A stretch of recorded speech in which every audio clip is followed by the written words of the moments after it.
Waalaikumsalam warahmatullahi wabarakatuh. Alhamdulillah ada suara-suaranya gitu. Baik, alhamdulillah Bapak Ibu, terima kasih atas kehadirannya, atensinya, dan semangatnya. Hari ini ketemu, kembali ke sesi ketiga Bapak Ibu untuk mata kuliah Usaha Akomodasi Pariwisata. Pastinya selalu ini hari ini tanggal 3 Mei 2024, kemarin Hari, Pendidikan Nasional, sekarang 3 Mei-nya setelahnya. Pastinya kita awali selalu dengan basmalah, bismillahirrahmanirrahim. Insya Allah apa yang kita obrolkan, pastinya memberi, apa namanya, perspektif, tambahan wawasan, karena kita bisa sharing antara Bapak, Ibu, dan kita semuanya pasti untuk bisa dimanfaatkan, diterapkan di dunia karir kita masing-masing. Kemudian, saya sampaikan kembali sebelum kemana-mana, pertemuan ketiga ini adalah kita akan masuk ke topik tentang usaha akomodasi pada ekosistem pariwisata. Jadi, awalnya usaha pariwisata, lalu sampai ke perizinan, kemudian yang pertemuan kedua adalah standar usaha dan tata kelolanya sama operasional. Pertemuan ketiga saya sandingkan usaha akomodasi itu di dalam ekosistem pariwisatanya seperti apa. Eee, itu karena kita ingat di, apa namanya, di kepariwisataan itu kan ada 4 pilar Bapak Ibu ya, berarti ada industri, ada destinasi, ada pemasaran, ada kelembagaan. Jadi, saya ambil tiga-tiganya, kalau kelembagaan kan itu udah firm ya, dinas, pemerintah pusat, dan lain-lain. Jadi usaha akomodasi saya sandingkan ketiga pilar itu di topik kita yang 6 kali pertemuan. Tapi sebelum ke sana Bapak Ibu saya suka penasaran tentang, apa namanya, mana email saya ya? Sebentar Bapak Ibu. Penasaran kepada, bagaimana sih Bapak Ibu menyikapi, kan Bapak Ibu tuh ada yang background-nya dari, apa namanya, yang saat ini bergeraknya ada di, luar, usaha akomodasi, tapi ternyata kan kemarin saya masukkan ke lingkungan usaha pariwisata itu kan besar ya, ada 13, sektor dan turunannya ada 62 sektor. Ini, mohon, pencerahan juga, untuk sharing-sharing-nya, Bapak, Ibu untuk kita simak bersama, tentang profil, Bapak Ibu sendiri nih saya contohkan 2 aja. Ini mohon maaf nih PDC, saya selalu pantau juga karena Bapak Ibu ini yang di, Patra Drilling, Kontraktor kan memang, onsite kemudian tapi ternyata, sekarang masuk, kuliah itu kan kuliah S1 manajemen, konsentrasi pariwisata. Nanti output dari, program ini, kelas akselerasi ini kan Bapak Ibu jadi sarjana manajemen, konsentrasinya pariwisata, jadi SM-Par gitu di ijazahnya tuh. Berarti otomatis selain Bapak Ibu mampu dan, memiliki skill, kompetensi dalam manajerial, otomatis wawasan pariwisatanya juga pastinya harusnya sudah mumpuni juga, apalagi Bapak Ibu udah praktisi semuanya ya. Jadi saya ingin supaya tidak, terlalu fokus ke usaha akomodasinya banget gitu untuk bagi yang, memang belum, handle banget di usaha akomodasi. Jadi, ini kita coba sebelum masuk ke topik Bapak Ibu mohon, saya lihat di profilnya pertaminapdc.com ini kan berarti Patra Drilling Kontraktor ternyata bisnis kaminya itu banyak Bapak Ibu ya. Nanti ini ada Food and Lodging Services, Manpower berarti menyediakan SDM-nya, Engineering Procurement, Heavy segala macam. Nah, berarti ada hubungannya dengan kepariwisataan paling tidak ada di Food and Lodging Services ini barangkali ya? Food and Lodging Services. Makanya Bapak Ibu yang dari PDC berarti berkuliah di, manajemen konsentrasinya pariwisata. Mohon, bisa share Bapak Ibu dari PDC perwakilan atau siapa saja, kira-kira sikap Bapak Ibu, berkuliah mengambil manajemen lalu konsentrasi pariwisata, apa kira-kira yang sudah ada di benak untuk pengembangan ke PDC, khususnya di divisi Food and Lodging Services atau, lainnya barangkali? Boleh Bapak Ibu yang mewakili PDC? Mau dikembangkan usaha pariwisatanya apa, atau kontribusi PDC Food and Lodging ini ke arah kepariwisataan di Indonesia, mangga. Yang mewakili PDC monggo siapa? Nah ini gambarnya, ini gambar di bangket atau catering ya. Monggo Pak, yang berkenan, boleh? Bapak yang dari PDC, Pak Alex atau Pak siapa? Monggo. Ya. Boleh ngobrol aja, Bapak Ibu, mohon maaf sekali kalau saya modelnya suka sharing-sharing, Pak. Jadi, oh ada pencerahan lagi, jadi kita jadi hafal, oh maksudnya jadi, studi kasus tuh, istilahnya cerita-cerita tuh udah antar kita tuh udah kayak banget Bapak, Bapak Ibu praktisi, kita sharing bersama 30 orang ini pengalamannya masing-masing perspektif, sangat bagus nih Bapak Ibu untuk kita kembangkan. Monggo yang dari PDC, Pak Wawan, Pak Sutrisno. Pak siapa lagi? Pak Sahrom, Pak Darus aja, Pak Darus mangga. Pak Darus, boleh Pak bercerita tentang apa yang saya buka di ini nih, di website Bapak. Bercerita aja boleh, silakan. Baik secara operasional atau pengelolaan yang, Bapak, jalani atau yang Bapak observasi, yang ketahui, monggo. Hayu Bapak.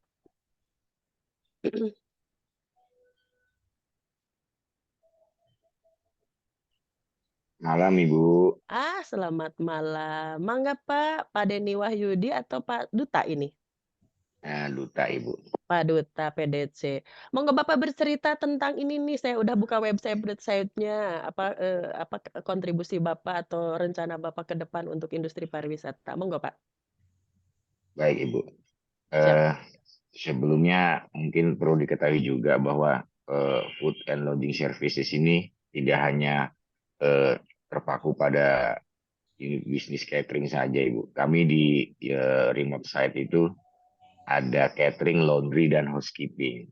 Mhm, Gitu. Jadi untuk akomodasi pun ada, cuma sifatnya eh, apa ya, knockdown Bu. Jadi eh, saat kita moving dari satu mhm.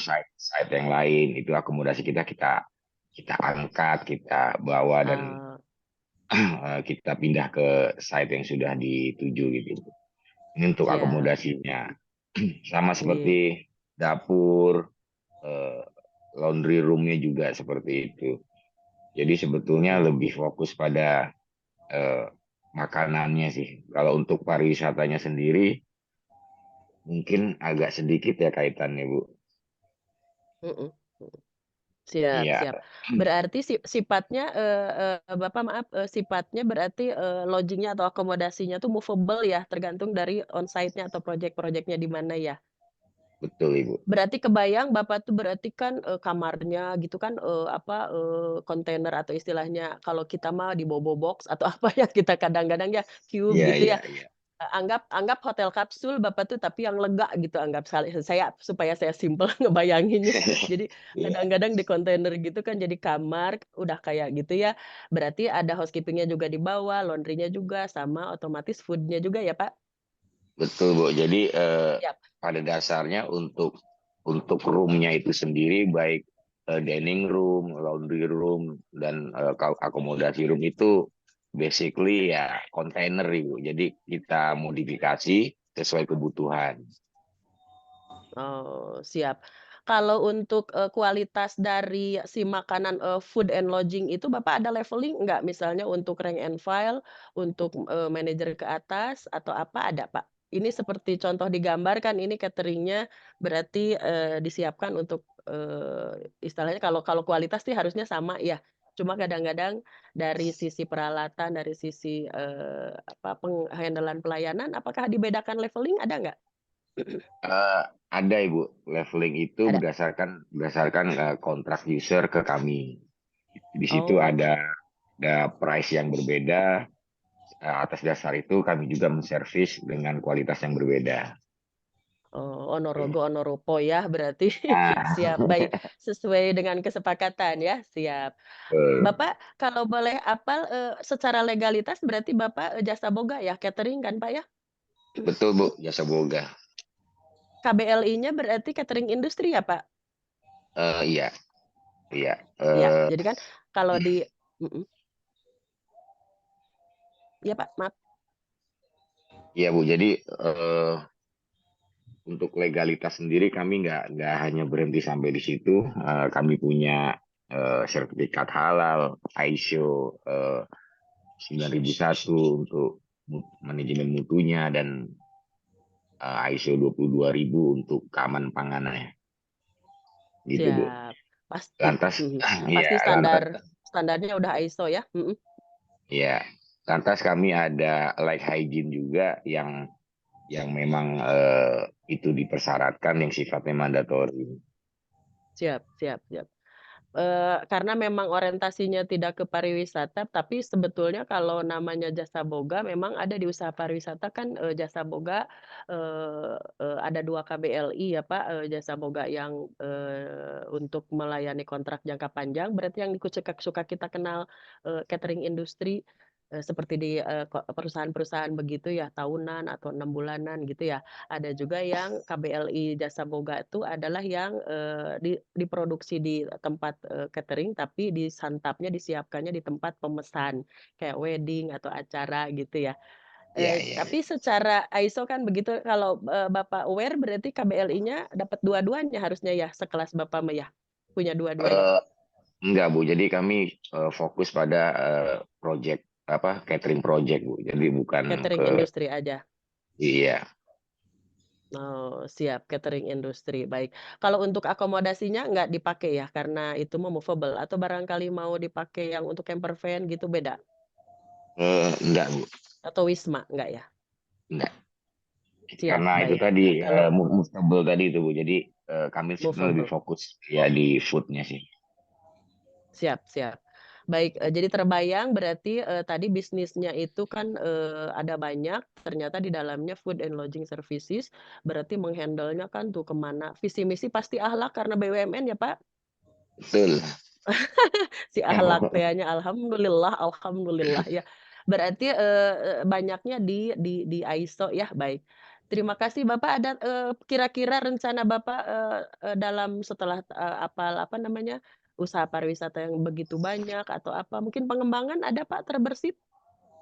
Kalau pengembangan sendiri itu mungkin di divisi development ya. Jadi untuk kami Mmm, yang sifatnya operasi ini hanya menjalankan unit bisnis yang ada. Jadi karena mmm. PDC ini bagian dari Pertamina, maka ya ada aturannya juga dari pusat gitu, Pertamina Persero, Bu. Akankah dibuat unit bisnis baru dan sebagainya. Oh, siap. Jadi pasti harus di-riset dulu ya, itu bagian riset and development ya? Tapi Betul. barangkali nanti Bapak nih yang berapa orang nih dari PDC kan, weh udah ada, ini, ada lihat peluang, ada peraturan, ada apa, nanti bisa, berkontribusi untuk memikirkan perkembangan gitu ya, Pak. Bapak maaf Ya. kalau untuk, secara struktur, ada apa, Kembus apa ya namanya, itu berarti yang handle lodging ya, Pak? Iya, Bu. Jadi kalau untuk di site sendiri, di lokasinya itu sendiri, untuk level tertingginya itu Kembos. Oh Kembos, bilangnya Kembos ya? Siap. Sangat Kembos. Ada yang lebih tinggi dari itu, eh, tapi bukan di rig ya, itu di base camp, itu ada site manager juga, Bu. Oh, jadi site manager itu anggap berarti GM-nya gitu yang meng-handle area ya?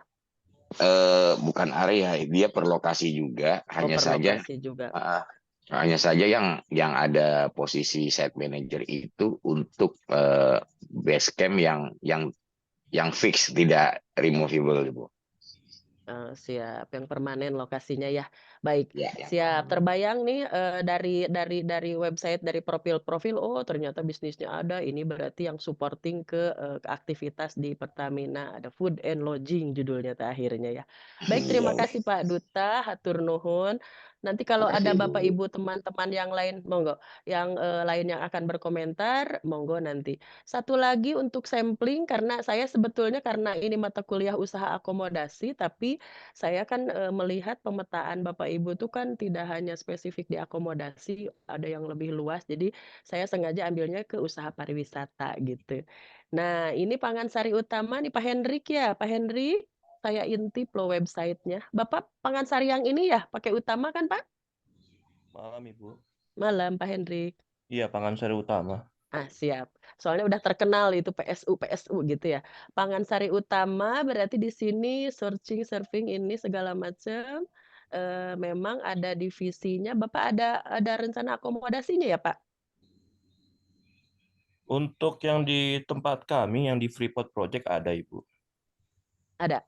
Di bawah PT Pangan Sari itu yang kemarin Bapak bilang ya? Iya, betul. Siap, saya cari-cari kalimat akomodasi nakamana ieu teh Bapak teh. Siap. Bapak tagline-nya quality, safety, and security. Kira-kira kenapa ada safety? Kan biasanya food mah food safety ya, kenapa ada security ya, Pak? Maaf. Security itu juga karena Pangansari juga ada pelayanan untuk ininya juga, Ibu. Security-nya juga, Bu. Oh, yang outsourcing yang kemarin jasa pengamanan? Iya, kami juga punya. Sister company ya, Oh. sebenarnya sister company sih. Oh, siap. Soalnya ini kalau saya lihat di webnya ini kan, emang ke food ya, food, Iya, ininya, fokusnya nih, Best Food Logistic Retail and Management Support. Berarti tagline itu adalah untuk pangan sari, ada kualitas, ada safety, ada security. Nah, kalau ke food berarti food safety, apa healthy-nya enggak atau bagaimana? Nah, itu tapi nggak apa-apa. Berarti unsur layanan nggak ada services? iya, Udah ada di dalamnya pasti ya, Pak, ya? sudah ada semua. Iya. Nah, cuma Bapak ini sertifikasi kan memang ISO semua ya. Bapak pasti KBLI-nya saya sampaikan tadi ada KBLI Jasa Boga kan yang, catering industri yang mana kalau boleh kan, kita ada komite akreditasi nasional ya, Pak. Iya, Diajaklah yang, ini, yang sertifikasi. Kan kalau Bapak Jasa Boga itu KBLI Jasa Boga dua-duanya itu masuk risiko menengah tinggi, Pak. iya, Bapak Ibu nih, jadi menengah tinggi itu kan, dibahas di, pertemuan ke-1 kemarin adalah nomor induk berusaha, lalu ada, sertifikat standar. Nah, sertifikat standar itu yang diterbitkan oleh lembaga sertifikasi usaha, kalau untuk menengah tinggi dan tinggi itu berlaku selama operasional berlangsung. Nah, barangkali kalau, mungkin kalau memang sudah, berarti boleh boleh ditempelkan nasionalisme di sini, Pak. Jadi sertifikasi, standar usaha yang diterbitkan oleh LS, Lembaga Sertifikasi, dan, mm-mm. Komite Akreditasi Nasional, Pak. Baik, baik, Bu. Pak Hendrik udah, Pak? Belum? Pasti udah? Sudah. Atau kelewat? Eh, Kalau untuk sertifikasi memang ini di-handle dari langsung pusat sih, Bu ya. Cuma nanti saya Siap komunikasi siap. dengan kawan-kawan yang di Jakarta. Iya, barangkali kan, karena kita ada tinggalnya di Indonesia, semangat NKRI-nya gitu emang internasional boleh, tapi, Ya, supaya jadi contoh, bahwa ada standar nasional di Komite Akreditasi Nasional itu ada sertifikasi standar usaha dan berarti, untuk, sebagai kepedulian Bapak kepada regulasi, pemerintah siap, siap. Indonesia, gitulah Pak ya? Baik. Siaplah. Ada kan-nya di situ ada kalau ada logo kan tuh lumayan itu tuh nilai jualnya juga alhamdulillah dengan ISO itu berjalan, Pak. Siap. Jadi ini sudah ada masuk memang, ini saya kadang-kadang Bapak Ibu mohon maaf sekali kalau saya terbiasanya Bapak Ibu juga mohon juga dibiasakan kalau kita sekarang sharing tuh supaya jangan ada yang apa ya, sebenarnya nggak begitu, gitu ya. Jadi kami-kami ini, para dosen ini bukan berarti tahu segalanya Bapak Ibu, Ya, justru untuk sharing Bapak Ibu, pengalaman Bapak Ibu ini ya jadi sangatlah, Ibu Ade, jadi kaya gitu. Oke, PSU itu silakan. Mhm, merupakan eh, PSU itu membawahi beberapa divisi. Jadi salah mhm, satunya adalah PT Pangansari Utama. Nah, nggih, PSU sendiri itu ada beberapa divisi di bawahnya. Selain PT Pangansari Utama, ada mhm. Sosro juga, ada DPL Weis, yang mhm, security juga, ada mhm. ada beberapa lain lagi. Nah, yang PT Pangansari Utama itulah yang fokus ke bidang catering, Siap siap. Jadi ada begitu. holdingnya gitulah ya, Pak, ya, ini Betul, unit usahanya gitu, betul. siap. Nah, di atas Jadi oh PSU pun ada lagi namanya PUFR yang membawahi beberapa company lagi. Nah, di atasnya mhm. PUFR baru itu Media Group. Jadi memang banyak cabangnya, Ibu. Oh, Bapak di under Media Group ya? Berarti, Betul. kalau dulu yang sama Pak Franky itu apa, apa catering? Indo Cater? Ya, Indocater adalah sister company-nya eh, Pangansari Utama. Sama-sama dulu Oh, sebagai saingan ya, kompetitor, tapi sekarang sebagai sister Oh, company. maksudnya udah di merger, Eh, dibeli. diakuisisi oleh Pak Surya Paloh sebagai pemilik. Iya. Nah, kan jadi ketahuan kan ujung-ujungnya teh ke mana ieu gitu Iya, tah. cabangnya kemana-mana Pasti gitu. jadi ujung-ujungnya teh ke mana ya, kerajaannya teh kan suka begitu Pak, Iya, alhamdulillah. Jadi kan ketemu PUP kan sama ke atasnya Media Group gitu. Berarti betul. di sini tuh udah, berarti Pak Hendrik tuh saudaraan tuh dengan Bu Iin Papandayan hadir Bu Iin Papandayan Oh, yang ini ya, media hadir. hotel ya. Media, iya siap. Interkon Bali juga Pak ya? Ya, Interkon Bali ada teman-teman saya, beberapa teman saya di sana juga. Siap. Jadi itu kan udah ketahuan ujung-ujungnya, weh itu kalau area duta kan Lipo Group ke atas, kalau ini media, nih Iya. Pertamina berarti BUMN, punya Pak Erick Thohir lah itu kemana gitu ya. Lokal independen Pak Andi. Nah Pak Andi, selamat malam Pak Andi. Pak Andi Lenora, hadir enggak? Siap. Jadi berwarna sekali Bapak Ibu nih pertemuan kita 35 orang ini tuh ternyata saya suka nelusur begitu ya. Baik, nanti Pak Andi berceritalah berikutnya ya. Jadi Bapak Ibu, jadi seperti itu maksud saya kenapa saya buka supaya PDC juga, berpikirnya luas sekarang pada saat berkuliah ini Bapak Ibu berpikirnya lega aja gitu. Nanti akan ketemu peluang-peluang apa selama Bapak Ibu sekarang misalnya ada di store, ada di cost control, ada di apa, itu saat ini kebetulan sedang mengambil jam terbangnya di situ, tapi kiri kanannya kenceng loh Bapak Ibu gitu. Jadi seperti itu, pada saat sekarang ini Bapak Ibu bebas banget untuk silahkan explore mau kemana peluang-peluang kemana, ilmu-ilmu apa, jadi nanti suka akan ketemu kok jalur-jalurnya gitu. Tapi kalau boleh karena ini sarjana manajemen konsentrasi pariwisata berarti sekarang mengerucut aja berarti ke industri pariwisata. Kemarin saya simak apa namanya tentang pengertian-pengertian ini sebetulnya wisata, pariwisata, industri pariwisata atau usaha pariwisata. Nah, Bapak Ibu tidak usah bingung, tidak usah khawatir gitu ya. Sebetulnya kenapa Bapak Ibu berakademisi atau kita ngobrol begini, di akademisi ini adalah sebetulnya kita mengisi jam terbang untuk memahami kerangka Bapak Ibu, metodologi kerangkanya dulu tahu, kalau ke sana pun mau dialahkan kemanapun jalan gitu, metodologi itu kan ambil kerangkanya. Jadi kerangka besarnya berarti kepariwisataan itu berarti bendanya gitu. Kalau kata dasarnya berarti dari wisata. Saya mohon maaf sekali saya nge-refresh lagi. Wisata itu berarti definisinya paling mudah, saya ambil mudahnya. Pergerakan satu orang atau lebih dari satu tempat ke tempat lain dalam waktu sementara untuk tujuan leisure.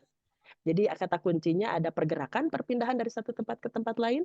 Kata kunci kedua adalah dalam waktu sementara. Kata kunci ketiga adalah untuk tujuan leisure atau menambah pengetahuan intelektual gitu.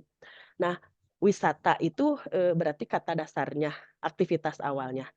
Beragam-ragam kegiatan wisata itu adalah menjadi pariwisata. Pari artinya beragam atau banyak. Jadi beragam-ragam aktivitas wisata. Jadi pari wisata, awalnya pasti dari wisata, pari itu banyak, berarti kegiatan wisata beragam-ragam, otomatis di dalamnya ada fasilitas, layanan yang memenuhi pergerakan-pergerakan kebutuhan wisatawan atau yang berjalan itu gitu ya. Kemudian udah wisata, pariwisata. Kemudian ada usaha pariwisata. Usaha pariwisata itu adalah entitas kegiatan yang menyediakan jasa produk dan jasa untuk melayani kebutuhan, keinginan, dan ekspektasi wisatawan gitu. Itu usaha pariwisatanya. Lalu kumpulan dari beberapa usaha pariwisata itu namanya industri pariwisata. Jadi amannya seperti itu gampangnya Bapak Ibu. Industri pariwisata itu kumpulan dari usaha-usaha pariwisata. Kalau pariwisata berarti beragam-ragam aktivitas wisata, pergerakan yang dilengkapi dengan fasilitas layanan untuk memenuhi kebutuhan wisatawan tersebut selama dalam perjalanan atau dalam masa tinggalnya. Mudahnya seperti itu. Lalu ada sekarang kan saya masukkan usaha akomodasi pada ekosistem pariwisata. kemarin saya juga Bapak Ibu kan sudah belajar mata kuliah ekologi pariwisata, berarti kan itu lingkungannya gitu ya. Ada wisata berbasis lingkungan berarti ekoturism gitu. Ada wisata berbasis budaya berarti culture tourism atau community based tourism, wisata berbasis kemasyarakatan. Ada wisata berbasis agama, ada wisata berbasis religi, ada wisata kesehatan, ada Bapak Ibu wellness tourism, health tourism gitu ada. Jadi itu jenis-jenis spesifikasi dari kegiatan atau spesifikasi dari kegiatan wisata itu sendiri gitu ya. Itu bagian-bagiannya di bawah-bawahnya. Nah, sekarang saya masukkan usaha akomodasi pada ekosistem pariwisata. Saya masuk dulu di sini, pastinya objek yang akan kita obrolkan adalah Sabta Pesonanya, ekosistemnya pasti, kemudian Sabta Pesonanya, sama ada pengembangan akomodasi wisata ramah lingkungan, Bapak Ibu. Saya sampaikan kepada Bapak Ibu, ini untuk tambahan knowledge bahwa ternyata sudah ada akomodasi wisata ramah lingkungan. Nah, ya tentang ekosistem pariwisata, Bapak Ibu. Ekosistem pariwisata berarti jaringan kompleks tuh, berarti kumpulan-kumpulan ya yang terdiri dari komponen-komponen yang terkait satu sama lain yang berinteraksi untuk menghasilkan produk dan jasa pariwisata yang berkualitas, bermanfaat dan berkelanjutan. Saya hitamkan tuh berkualitas, bermanfaat dan berkelanjutan. Kenapa ada mic yang bocor? Pak Denny? Pak Denny Wahyudin? Ada apa? Iya, Bu. Siap. Bu. Kenapa? Monggo. Ya, Bu. Baik mic-nya bocor atau mau ada bicara, monggo silahkan. Bu, barusan ya. Siap. Ada, Bu ya. Makasih, Bu. Siap.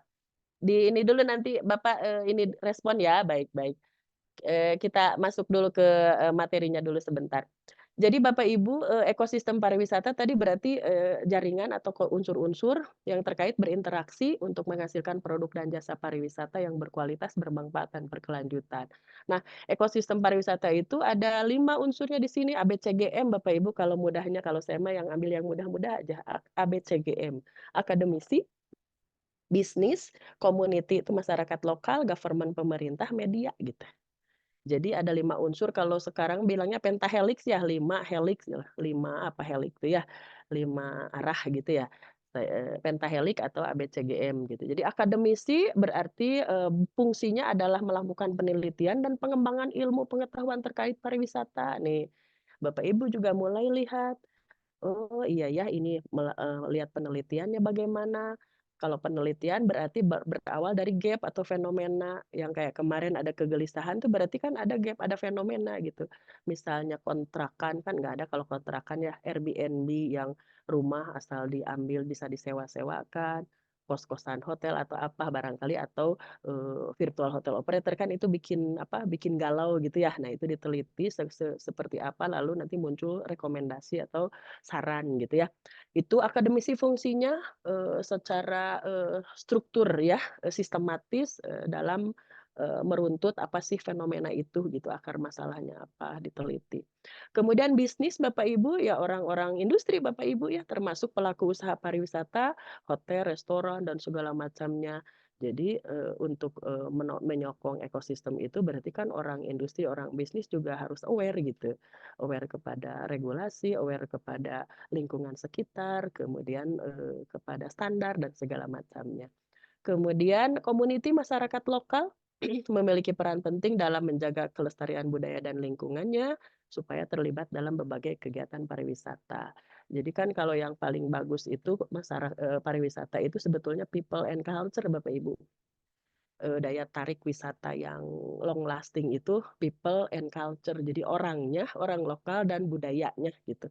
Kalau alam kan udah pemberian Tuhan yang Maha Esa gitu ya, itu juga jadi, tapi yang jadi daya tarik sampai saat ini tuh adalah di pariwisata tuh istilahnya people-nya dan budayanya. Nah, ini sangat besar sekali peranan dari masyarakat lokalnya di komunitasnya.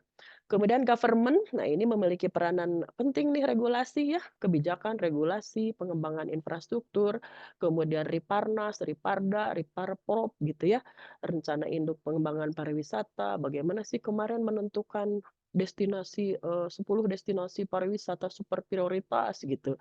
Nah, pemerintah juga tidak asal mengambil keputusan kalau tidak ada masukan-masukan dari 5 unsur ini gitu.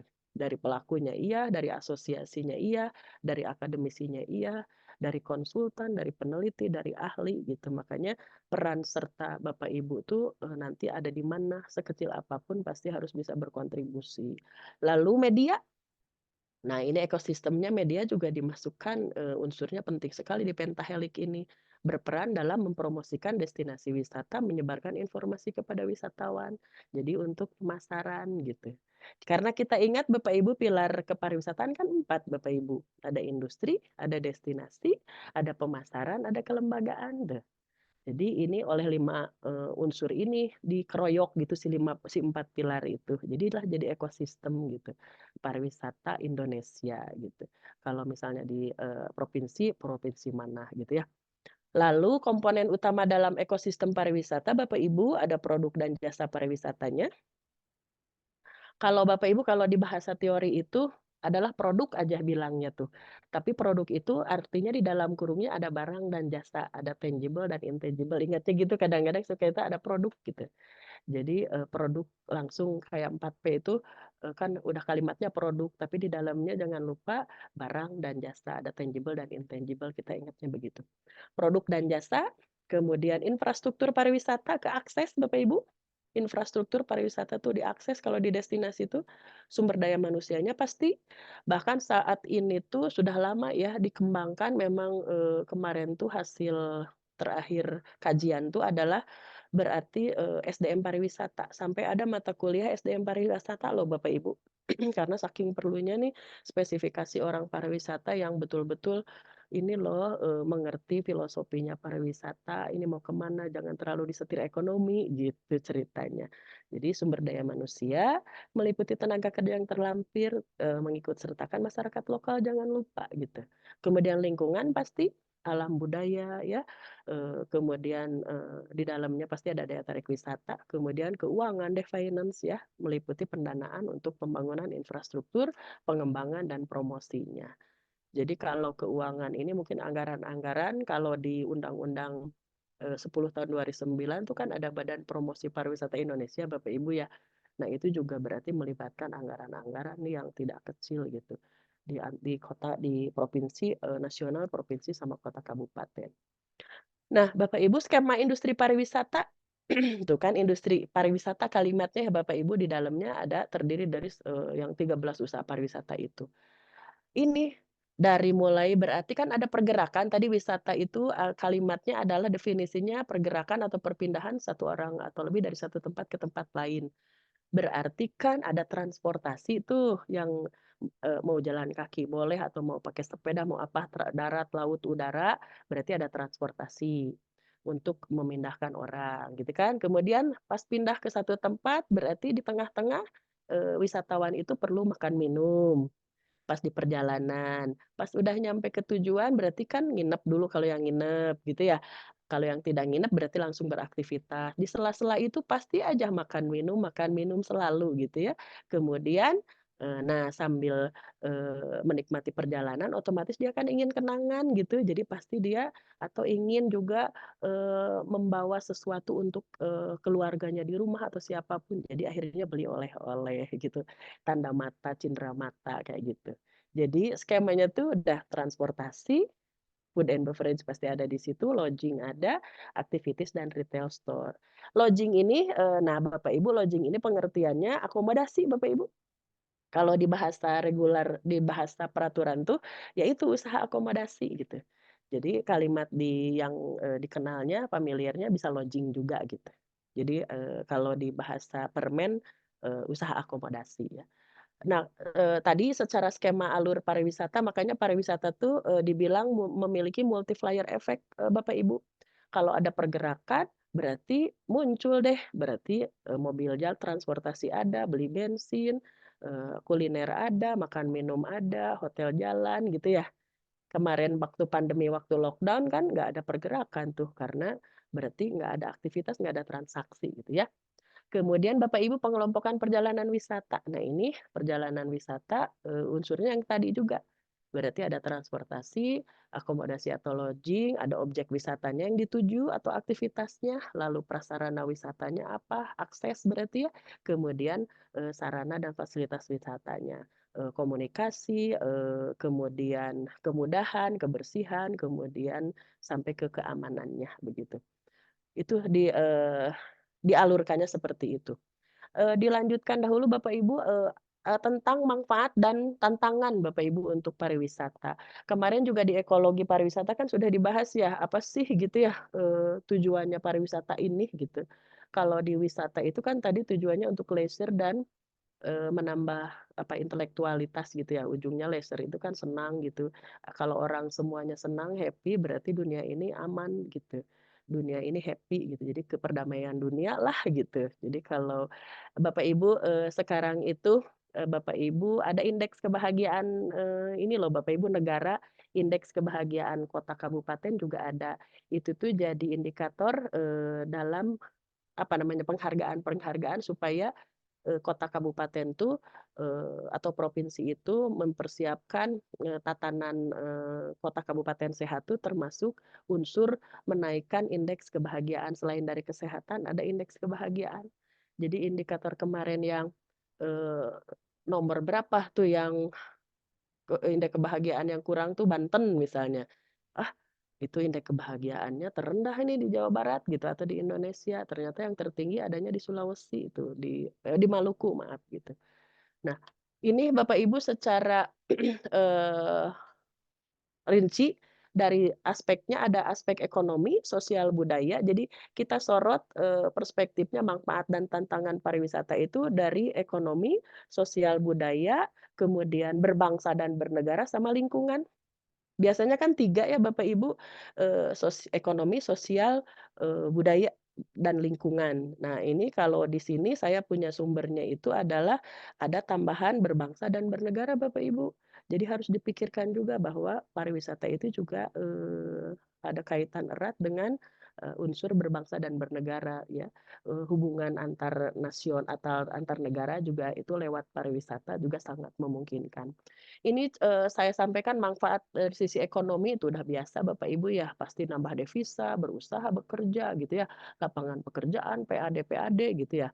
Nah, dampak negatifnya biasanya kalau secara ekonomi di satu pariwisata tuh udah ada naik, ada, destinasi baru, ada dibuka, ada desa wisata yang baru dibuka, akhirnya kadang-kadang suka komersil, harga jadi seenaknya, parkir jadi seenaknya. Nah, kadang-kadang harga tanah tuh jadi seenaknya, jadi tinggi. Kalau udah tahu tata ruang tuh para pengusaha udah langsung pada beli gitu. Nah, itu dampak negatif atau tantangannya gitu ya.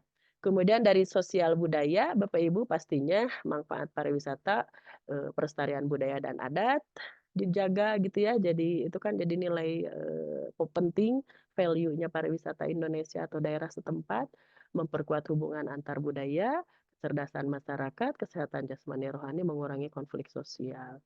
Lalu dampak negatifnya ternyata Bapak Ibu ada juga, pariwisata itu dari sosial budaya. Penduduk, khususnya yang milenial suka ikut-ikutan, pola hidup para wisatawan yang datang. Misalnya yang datangnya bule gitu ya, ikut-ikutan serasa jadi naik derajat gitu. Nah, kadang-kadang suka lupa kepribadian bangsa sendiri gitu. Kalau lihat orang barat ya asa tinggi gitu ya, asa bagus banget gitu ya. Jadi ikut-ikutan. Itu secara perspektif tantangan atau jadi negatifnya. Lalu eksploitasi budaya, kadang dikomersialisasi atau dibagaimanakan. Nah, ini nanti pendapat Bapak Ibu seperti apa? Monggo saya tuntaskan dulu 4 ya. Bernegara, berbangsa dan bernegara, manfaatnya mempererat persatuan dan kesatuan tadi, rasa memiliki dan kecintaan terhadap tanah air, tuh jadi nasionalisme itu ya. Contoh ini manfaat pariwisata tuh Bapak Ibu di dunia pelaku pariwisata contohnya kita mengapresiasi travel agent, biro-biro perjalanan wisata yang mendatangkan wisatawan ke dalam negeri, inbound istilahnya. Jadi jangan bangga kalau biro perjalanan wisata itu banyak tamunya, banyak kliennya, tapi yang ke luar negeri terus, jadi devisanya ke luar negeri gitu. Tantangan pemerintah tuh, tantangan kita-kita tuh di dalam, tariklah orang luar masuk ke dalam yang berkualitas dan segmen-segmen market wisatawan mancanegaranya gitu. Jadi jangan outbound melulu gitu. Jadi ngirim wisatawan kita ke luar negeri. Nah, itu kadang-kadang di BPW, Biro Perjalanan Wisata juga suka ada mispersepsi, asa bangga nih, pokoknya mah uang aja, mahal berani gitu. Tapi lupa nasionalisme kita gitu ya. Mudah-mudahan bisa setengahnya outbound, setengahnya inbound berimbang. Jadi jangan outbound terus. Nah, keadaan sekarang itu kadang beberapa pembicaraan tuh kadang suka ada beberapa BPW yang terlalu outbound oriented gitu, padahal bagusnya bisa seimbang. Kemudian pariwisata juga memelihara hubungan baik secara internasional. Sampai ada kemarin kan waktu Pilpres ya, Pilpres nomor berapa gitu ya, setiap diplomasi ke luar negeri bawa budaya kita, kan.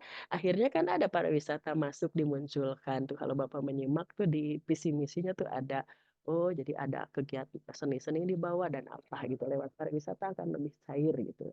Itu kalimat-kalimatnya. Lalu dampak negatifnya banyaknya peluang atau pemanfaatan, ada pemerasan, jadi antar negara gitu Bapak Ibu ya. Kalau terlalu terbuka, visa yang bebas visa atau apa, nah itu juga jadi kebijakan pemikiran pemerintah juga, mana negara yang bisa dibuka bebas visa, mana yang tidak gitu. Kemudian untuk lingkungan Bapak Ibu, manfaat pariwisata melestarikan lingkungan, mudah-mudahan untuk yang peduli lingkungan ya pariwisatanya, suasana hidup tenang dan bersih, nyaman, kesegaran fisik dan mental, healing gitu, jauh dari polusi ceritanya. Tapi dampak negatifnya akhirnya ada pengrusakan lingkungan karena membangun usaha pariwisatanya kok tidak memperhatikan lingkungan dan keberlanjutan gitu. Asal ada tanah, ada apa, ada bangunan, langsung aja jadi mikirnya jangka pendek begitu. Nah, Bapak Ibu monggo ada komentar tanggapan tentang manfaat dan tantangan pariwisata ini, baik dari lingkungan, berbangsa, bernegara, atau dari kalau ekonomi mah udah biasa ya, sosial budaya Bapak Ibu. Monggo. Bapak Ibu atau ada pendapat yang dari Bali barangkali soal ini budaya. Apakah Bali sekarang sudah over tourism seperti yang berita terakhir nih bulan-bulan ini? Katanya Bali itu over tourism lebih lebih kapasitasnya. Tapi kata Pak Menteri Sandiaga Uno, enggak kok pada saat itu ternyata numpuknya di Bali Selatan, tidak menyebar gitu. Monggo ada pendapat tentang manfaat atau dampaknya pariwisata dari sisi budaya, bernegara ataupun lingkungan, mangga. Yuk, yang dari Bali ada? Bapak Arya Duta Bali, Pak Randi kalau nggak salah kemarin ya. Hadir Pak Randi, selamat malam. Malam Bu Ade, hadir Bu. Alhamdulillah. Pak Randi di Bali kan berkutatnya Balinya. Di Kuta Bu. Gimana Bapak? Di Kuta. Alhamdulillah. Di Kuta pisan eta ramenya. Bapak gimana pendapat Bapak tentang kemarin berita-berita tentang bagaimana sih efeknya turis yang overload atau over capacity di Bali katanya di berita kemarin di awal April gitu, awal gitu ya. Apakah betul, lalu bagaimana sih efeknya terhadap masyarakat sekitar, Mangga? Betul Bu. Jadi pertama kalau dari manfaat ekonomi udah jelas ya Bu. Karena kalau saya lihat ini baru aja saya juga tadi agak telat masuk kelasnya karena baru beres closingan Bu bulan April. Memang secara finansial kalau dibandingkan dari Kota Bali dan kota lain, saya mengambil data dari Arya Duta aja ya Bu ya, Arya Duta Bali dan kota lain, memang kota-kota lain cukup struggle Bu di bulan April itu. Apalagi hotel yang MICE Hotel gitu loh, yang memang marketnya domestik itu agak struggle di bulan April, sementara memang Bali ini luar biasa. Kita mungkin satu-satunya unit yang achieve di bulan April itu, karena memang marketnya completely berbeda. Dan betul yang Ibu bilang, itu kemarin over tourism sekali Bu. Mungkin berita juga udah menyebar kemana-mana bahwa ada beberapa Mm, hari itu jalur menuju airport itu macet total Bu. mm, mm, mm, Tuh, jadi satu itu kalau dari dampak ekonomi. Kalau dari dampak sosial budaya itu juga betul Bu. Unfortunately dampak negatifnya juga terasa Bu. Jadi sekarang ini banyak turis mancanegara yang viral juga Bu dengan kelakuan-kelakuan yang merusak budaya kita sebenarnya. mm, Jadi mm, mm, bisa saya bilang banyak bule-bule itu yang merasa bebas di Bali. Mungkin karena di mm, negaranya aturannya cukup ketat, begitu mm, masuk mm, Bali seperti dimanja ya. Kalau kita mm, lihat mm, aturan seperti contoh kecilnya seperti Polantas. Di sini tuh sangat jarang mm, ada Polantas gitu loh. mm, mm, Tapi di kota lain kan Polantas di setiap perempatan pasti mm, ada gitu loh. Nah, di mm, sini bule sangat bebas, seperti bisa kita lihat di sosial media mereka menggunakan kendaraan bermotor tanpa topless ya Bu, tanpa busana atas, mm, gitu loh, tanpa helm gitu loh, terus mm, berkendara ugal-ugalan gitu loh. Yang itu yang akhirnya juga kita khawatirkan jadi dampaknya satu merusak sosial kehidupan sosial, yaitu yang tadi Ibu bilang terhadap si kaum kaum Gen Z dan seterusnya mm, gitu. Kalau mereka melihat kan mungkin seperti itu gitu loh. Dan akhirnya juga banyak juga dari mereka yang tidak menghormati, ada juga beberapa oknum yang tidak menghormati penduduk lokal, merusak mm. lingkungan sekitar, termasuk juga ada juga yang beberapa yang merusak kayak merusak apa ya, Pura. etika lah, etika, kode etiknya, maksudnya ada beberapa case mereka yang di pura, di sini pura kan termasuk Mm, yang mm, sakral ya. Malah mm, mereka mm, berfoto tanpa busana di pura, mm, foto tanpa mm, busana di pohon yang mm, keramat gitu lah bagi orang mm, sini gitu. mm, mm. Begitu Bu, mungkin yang bisa saya sampaikan sedikit contoh aja Bu. Siap, siap, siap. Sebetulnya kan kumpulan dari dampak-dampak itu kemarin tuh diantisipasi dengan memungut apa 150.000 untuk setiap wisman ya Pak yang datang. Ada Levi Tax itu ya Bu ya. Heeh. Udah dijalankan perdanya atau Perdanya, sepertinya udah ya tahun ini? tapi secara pelaksanaannya ini juga masih agak rancu Bu. Kemarin kami dari pihak Oh, hotel malah mendapatkan surat edaran dari pemerintah, diharapkan bahwa hotel menjadi titik terakhir untuk pembayaran tersebut, yang mana sebenarnya kita merasa keberatan. Karena seharusnya titik oh, titik pengumpulan uang tersebut, retribusi tersebut kan harusnya di imigrasi ya Bu ya. di imigrasi.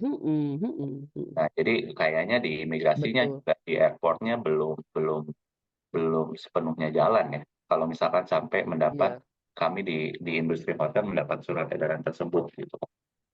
Siap, siap. Tapi setuju Pak Randi kalau memang soal kebijakan, yang datang itu berarti kan pintu gerbangnya ada di imigrasi. Betul, Jadi pemungutan-pemungutan harusnya udah selesai di sana, di airport, di kedatangan. Kalau udah menyebar ke dalam kan nggak kedetek lagi dia di mana ya, Pak? betul. Mungkin yang kurang Nah, terantisipasi sama mereka kan mungkin juga ada yang turis mancanegara ini masuknya mungkin nggak selalu dari airport ya Bu, bisa jadi dari Gilimanuk oh, gitu loh. Bisa jadi dari mhm, mhm, Lombok mungkin gitu loh. Nah, makanya mhm, diharapkan mhm, mhm. hotel menjadi titik terakhir pos pembayaran gitu loh.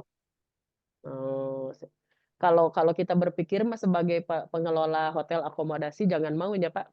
Betul Bu, nanti mungkin satu dampaknya mereka akan berpikir loh, saya nginep di hotel itu nggak ditagihin gitu kan, jadi Heeh. seakan-akan hotel yang mempunyai image yang jelek gitu loh. Nah, itu betul dampaknya begitu. Jadi, kemudian kan beragam-ragam, berarti intinya ada di perbatasan lah yang mungut itu, anggapnya kan berarti pintunya bisa pintu dermaga air, udara, darat gitulah ya. Betul, Siap. Oh, berarti masih masih galau lah ya, Pak. masih Bu. Kalau kalau pandangan Bapak tentang kualitas kan tadi, ekosistem pariwisata itu adalah sinkronisasi, semua pihak untuk menghasilkan produk jasa pariwisata yang berkualitas, bermanfaat, dan berkelanjutan.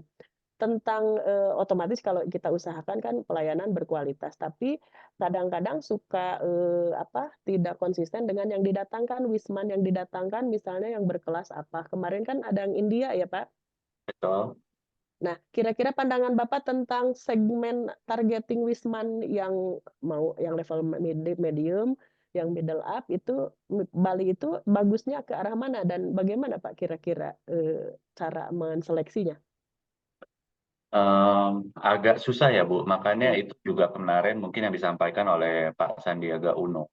Memang masih menumpuknya itu di selatan, karena memang di bagian utara itu mungkin belum secara prasarana, secara infrastruktur belum terlalu jadi ya ke Bali Utara, Bu. Karena itu mungkin salah satu proyeknya juga kemarin kan mau ada bikin satu LRT ke daerah eh, Canggu dari juga mau ada tambahan jalan tol, termasuk juga mau ada rencana tambahan bandar udara di utara gitu loh.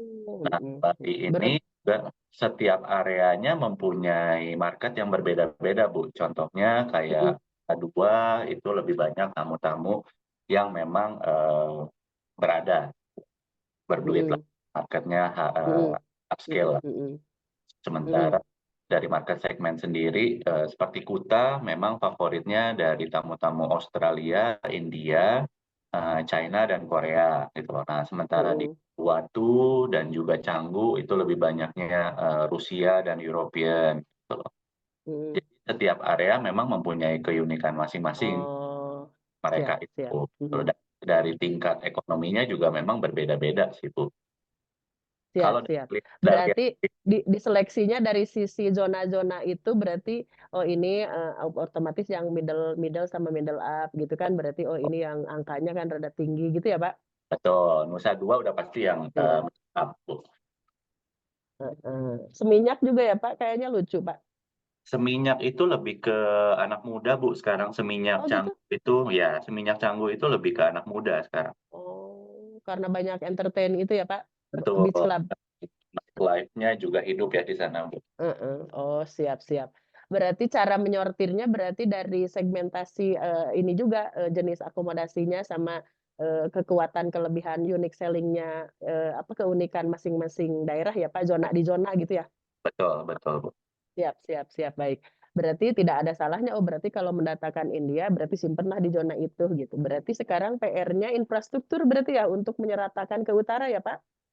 Betul, Bu. Siap. Bali itu segede Bandung lebih. Kalau segede Bandung, gede Bandung, Saya ke Bali kadang-kadang di Seri itu udah deket gitu ya.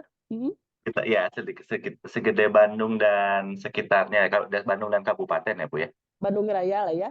Ya, Bandung Raya, betul. Siap. Jadi kemarin misalnya kita lihat di Canggu, kok Canggu masih asa gersang begini, asa nggak enak, asa ademan di Seminyak gitu, Nusa Dua mah iya gitu ya.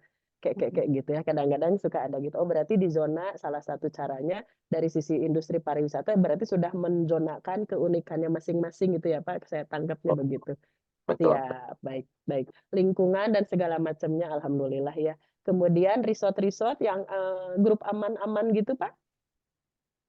Grup Itu daerah mana? itu aman lebih banyaknya di Ubud, Bu. Ya, itu berarti kan lebih niche market ya. Betul. Siap. Oh, siap. Jadi ketebak Bapak ya. Ubud memang untuk daerah ngadem lah, daerah nyepi, Bu. Ya. Ngadem dan mahal ya, Pak. Betul, Bu. Siap. Siap Pak Randi, terima kasih. Jadi Sama-sama. Bapak Ibu ini dari percakapan begini kan berarti dari sisi industri kan Pak Randi ini pelaku usaha dari bisnis ya, berarti pengelola industri pariwisata gitu atau usaha pariwisatanya. Berarti sudah di antara daerahnya itu sudah bisa berarti kebijakan pemerintah teh begini, bagaimana saya harus berlaku, berarti ada kebijakan zona-zona begitu. Jadi tadi kalau dari isunya kualitas wismanya dong yang harus disaring dan diapakan. Nah, itu juga biasanya ada seleksi alam, mana kemana dan kemana. Tapi mungkin nanti coba digali kembali seperti apa supaya kadang-kadang kalau fungsi media itu kan dua buah mata sisi pisau gitu ya. Salah sedikit viral sedikit disangkanya udah over tourism. Padahal enggak juga kok gitu, tinggal disebar aja. Tapi ternyata memang satu kali macet aja gambar yang lalu misalnya masih ditayang sekarang. Nah, kadang-kadang searching orang tuh kan apalagi yang tidak bijak di dalam digital kan udah percaya aja padahal itu kejadian berapa bulan yang lalu gitu. Baik, terima kasih Pak Randi. Jadi Bapak month to date-nya gaya April ya, year to date juga tambah. Pokoknya mah semangat Bapak. Siap. Sip, saya lanjutkan kembali Bapak Ibu, atur nuhun Pak Randi sharing-nya. Nah, Bapak Ibu, tadi kita udah ngobrol secara kejadian nyatanya kita di Indonesia, bagaimana sih manfaat dan segala macamnya itu salah satu contoh. Sekarang membangun ekosistem pariwisata yang berkelanjutan, nih ada kata berkelanjutan. Kalau sebetulnya kita ingatkan life cycle lah Bapak Ibu, kalau Bapak sebagai pengelola usaha atau pelaku usaha kan di bisnis itu kita sudah bisa nebak life cycle usaha kita tuh berapa tahun, berapa periode gitu. Saya suka sering dengan Pak Ferry Tristanto tuh yang Raja Outlet tuh Raja apa sekarang Taman Rekreasi itu di marketing kan dia suka ngobrol gitu. Semua di sini tuh pada sharing. Jadi udah ketebak tuh misalnya kuliner 3 tahun teh udah bagus eta teh cina gitu ya untuk tren-trennya.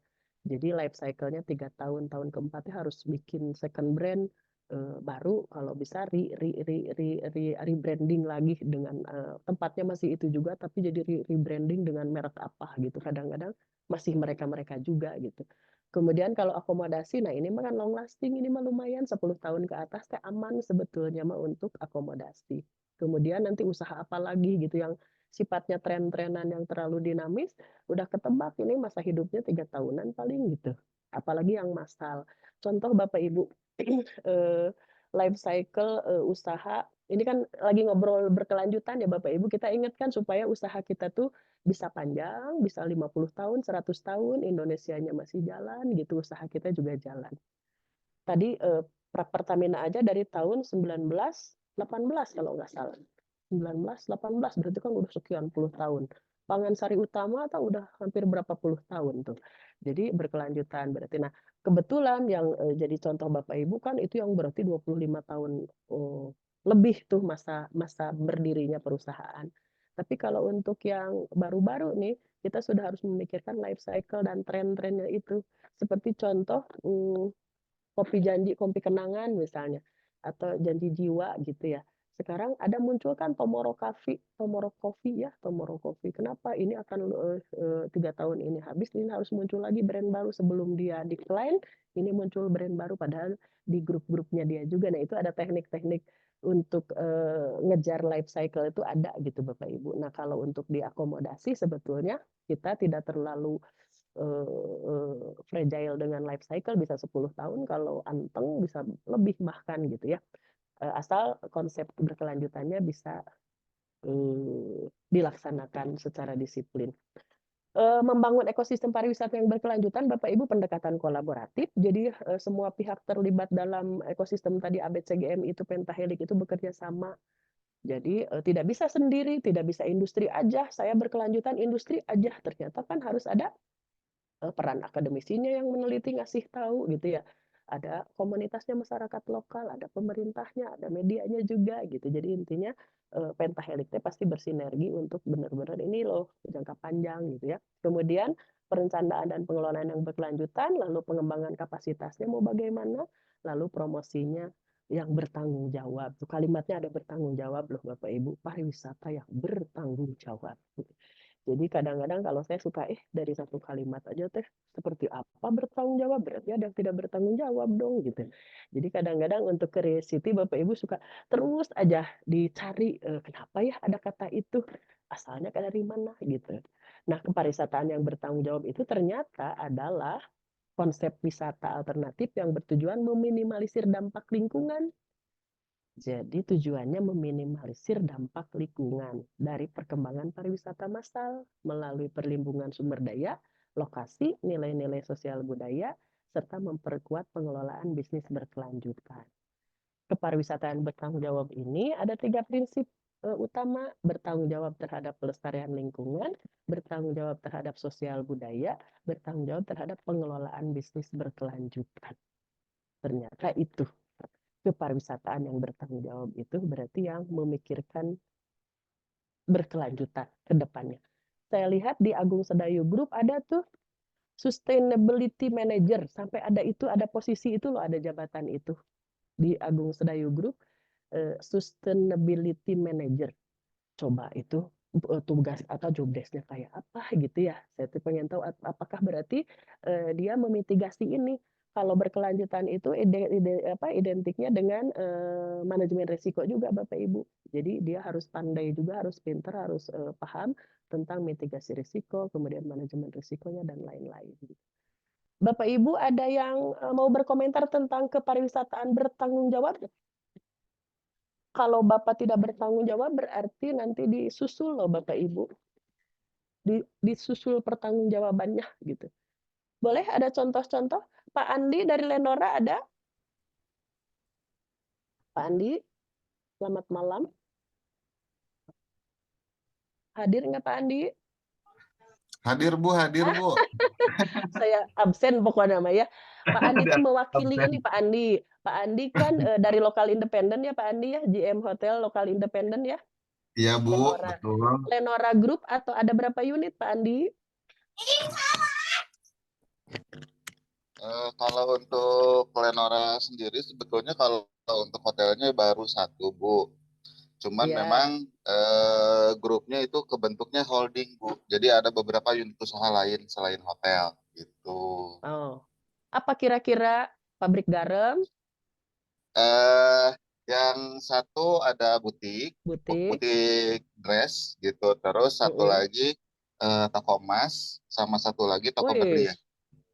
Waduh, jadi itu mah pengusaha emas berlian ya kayak Haji Alwinya. Salah itu mah batu bara. Batu Betul bara banget. salah. Jadi pengusaha emas berlian ceritanya punya Betul. butik fashion, terus Betul. tiba-tiba ada keinginan ke akomodasi gitu ya ke Ke hotel ya? akomodasi betul. Kalau menurut saya sih ini lebih ke prestis ya Bu ya, si ownernya Oh gitu. iya. Lebih ke prestis. Jadinya anggapannya ya mungkin kalau untuk core bisnisnya kan memang sudah berjalan dan memang ya lumayan lah gitu, salah satu legendnya kata Komas di Bandung cenah Bu gitu. Toko emas Eropa, Senes? ABC Bu. Oh ABC siap. Alhamdulillah. Siap. Alhamdulillah. Baik. Nah, Ya, gitu, Pak Bu. Andi berarti Pak Andi sekarang berarti mengawal operasional hotel itu supaya kan ada standarnya gitu ya.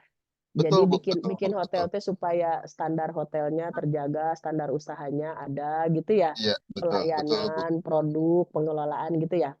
Betul, bikin sistemnya gitu, mengatur sistemnya Siap. gitu, betul. Ini sambil jalan Pak Andi, maaf. Pak Andi kan dulu background-nya FB Manager ya? Betul Bu, betul. Saya dari Nah, FB Service, betul Bu. FB Service siap. Nah, ini Bapak Ibu ini sambil jalan ya, kita jadi nggak apa-apa jadi studi kasus kan antara sharing ini Mbak ya. Pak Andi kan sekarang jadi GM, awalnya FB Manager. Kira-kira apa yang Bapak pikirkan dan apa yang Bapak lakukan pada saat megang hotel pertama itu? Kalau Cobi. untuk Jadi sharing ke teman-teman.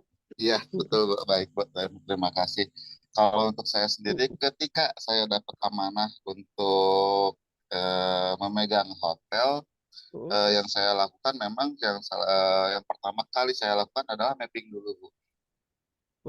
Mapping dulu, saya pelajarin dulu semuanya karena memang ya bisa dianggap kan saya baru pertama kali ini, saya biasa F&B terus-terusan F&B, dan ternyata ketika satu waktu saya dikasih amanah untuk pegang hotel, langsung pegang 2 hotel Bu, kebetulan waktu pertama kali pegang itu langsung pegang 2 hotel, makanya agak sedikit kaget juga ya, tapi saya tekadkan, saya niatkan, saya bisa, ya itu Bu, saya memang mapping dulu, jadi saya pelajarin dulu, dan yang memang yang terpenting ketika saya pegang hotel, lebih banyaknya itu di akomodasinya, di itunya Bu, di roomnya. Jadi saya langsung terjun ke front office, saya pelajarin di front office itu seperti apa, housekeeping itu seperti apa, gitu Bu. Sebelum lari ke yang lainnya, jadi setelah tahu operasional front office housekeeping seperti apa, baru saya ngejar ke departemen yang lainnya gitu Bu. Gitu. Oh siap. Berarti Bapak melakukan pemetaan, tadi kan background-nya food and beverage kan, product service udah, berarti ngejar room divisinya ya, front office Iya, betul housekeeping-nya Bu. operasionalnya kayak apa, Betul. kemudian masuk ke finance sama otomatis pemasaran gitunya. Betul, Bu, dagang, betul, Bu. Jadi, dagang. nah setelah itu baru Siap. bikin strateginya gitu, Bu. Bikin strategi Mm-mm. untuk pemasarannya seperti apa, marketingnya seperti apa, baru saya share ke tim saya, Mm-mm. baru push ke tim saya. Siap. Siap, siap. Nah Gitu, kan, Bu. alhamdulillah. Tuh kan berarti kan perjalanannya dengan oh ternyata ada pemetaannya dulu. Kan kalau kita ada berarti manningnya, otomatis nanti kan hitungan ke biaya-biaya ya Pak ya. Betul, betul, Bu. Nah, Betul. jumlahnya berapa dan apa. Bapak masuk nggak setelah pemetaan itu kan sambil jalan pemetaan. Pada saat Iya, diamanahkan itu, Bapak iya, ada nego-nego yang kemarin pertemuan kedua itu kan saya masuk ke apa hitung-hitungan operasional. Mau iya. GOP berapa, GOP? Kalau untuk saya masuknya GOP, Bu. Oh, siap. Gross operating profit, Iya, siap. betul, betul. Karena memang Mm-mm. rata-rata kalau sebetulnya untuk GM tanggung jawabnya sampai ke GOP sebetulnya Iya, gitu. iya ada. Kebanyakan Tapi mah kan gitu. Tapi iya, ada juga yang siap. sampai ke NOP kan ada gitu ya. Gitu. Nah, Siap, kalau untuk saya siap. kemarin ketika dapat amanah pertama kali yang di Saparaja Group itu ya itu Bu, lebih ke sampai ke GOP gitu. Saya juga presentasi Siap, dulu siap, gitu. siap. Jadi saya sebelum Mm-mm. sebelum naik ke pegang ke jadi general manager itu saya diinfokan untuk pelajarin hotel ini dan bikin presentasi Mm-mm. untuk hotel ini seperti apa kayak gimana. Makanya saya langsung coba pelajarin dulu gitu. Ya, Setelah saya siap, siap. presentasi barulah keluar gitu itunya apa Iya, SK-nya. tektokan. Betul. Siap. Tuh Bapak Ibu, terima kasih. Pak Andi, terima kasih sudah sharing. Nah kan, Sama-sama, Bu. siap. Nah, seperti Pak Andi begini, Bapak Ibu ya, ini tuh terjadi Bapak Ibu. Jadi bagaimana sih yang ada di pikiran dan apa yang dikerjakan, itu tuh tahapan-tahapannya apa, kemudian gimana prosesnya, itu tuh seperti tadi ngobrol tuh terus di apa, di apa, sharing-kan. Supaya, oh berarti kalau Bapak Ibu juga kan menyemangati tadinya dari food and beverage, dari catering misalnya kan ini lega dunia usaha pariwisata tuh gitu. Contoh kasus seperti Pak Andi ini terjadi sama saya juga Bapak Ibu. Waktu saya handle Bumi Sawung Galing Hotel kan punya ITB tuh, saya handle ngaji eman pertama kan memang skalanya kecil, tapi kan di sananya profesor-profesor gitu. Jadi sebagai seorang GM tuh udah ceritanya udah setahun nih, udah bagus, udah ada prestasi, saya tuh istilahnya di mahasiswa S2 tuh di SBM saya dipanggil suruh bicara aja di depan ngadongeng apa yang saya pikirkan dan apa yang saya lakukan kayak tadi Pak Andi begitu sampai detil gitu. Nanti sama mahasiswa S2 SBM itu berapa kali sesi itu diatur, dihitung sampai ke manajerialnya dan segala macam kebijakannya, lalu nanti muncul ke penelitian gitu. Jadi kadang-kadang kebanggaan juga, oh pengalaman saya tuh berarti bisa diteliti juga, nanti bisa jadi di-sharing untuk ditindakan dari yang lain juga untuk kemudian untuk masukan kita harusnya apa, nah itu juga kan bisa masukan. Gitu ya Pak Andi ya? Iya. Pak Andi sukses selalu Pak Andi. Buat rekan-rekan semuanya, buat Ibu juga sukses selalu juga. Siap, siap. Amin. Atur nuhun. Sip. Bapak Ibu, ini secara saya lanjutkan kembali nuhun Pak Andi sharingnya. Jadi kalaupun yang udah senior pasti ada masanya bertahap awal melangkah pertama, selanjutnya ngisi jam terbang tuh. Jadi itulah seni-seninya seperti itu. Jadi Bapak Ibu tidak ada kata tidak mungkin, makanya pengen apa gitu. Tinggal diikutin aja jalurnya, nyambung deh akhirnya gitu. Nah, ini seperti ini pembangunan pariwisata berkelanjutan tuh berarti irisannya Bapak Ibu ekonomi, sosial, lingkungan alam, tapi ternyata tadi bernegara juga harus dipikirkan juga supaya cinta nasionalismenya gitu kalau kata Mas Pion mah pakailah produk-produk Indonesia gitu ya. Jadi ada nasionalisme. Makanya saya ke Pangansari Utama tolong dong sertifikasi jasa boga komite akreditasi nasional, lembaga sertifikasinya dimunculkan. Nah, kadang-kadang ada rasa bangganya di situ. Bapak Ibu, ini kesimpulan secara ekosistem pariwisata adalah memberikan manfaat yang besar pastinya karena kan berkelanjutan, kemudian menciptakan industri pariwisata yang bermanfaat bagi generasi sekarang dan masa depan. Jadi industri ekosistem pariwisata yang sehat dan berkelanjutan. Untuk diketahui Bapak Ibu, di unsur government juga ya, di pemerintahan kan ABCGM tuh pentahelix ada government. Di government juga itu tuh ada awarding ya. penganugerahan penghargaan. Jadi namanya apa? Saya juga masuk ke situ Forum Jawa Barat ya, kebetulan Forum Jawa Barat Sehat di dalamnya ada 9 tatanan kota kabupaten sehat, di dalamnya ada tatanan pariwisata sehat. Itu tuh sampai ada ODV 0. Jadi yang kakus kakus ya MCK yang buang air besar ke sungai. Nah, itu target pemerintah kota kabupaten harus 0. Jadi indikatornya kalau kota kabupaten sehat salah satunya ODF free.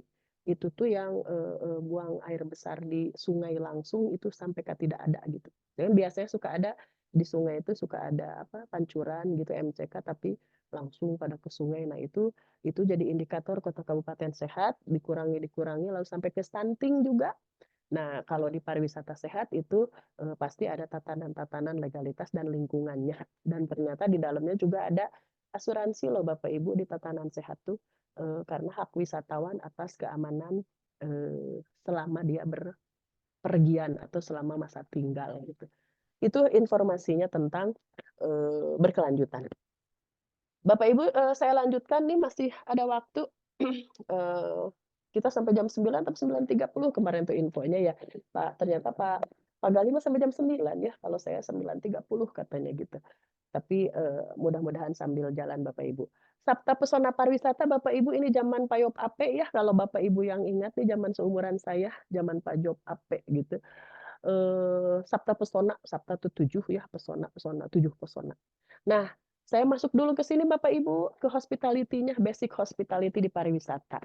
Ada pepatah Tionghoa Bapak Ibu, ini sampai sekarang masih berjalan.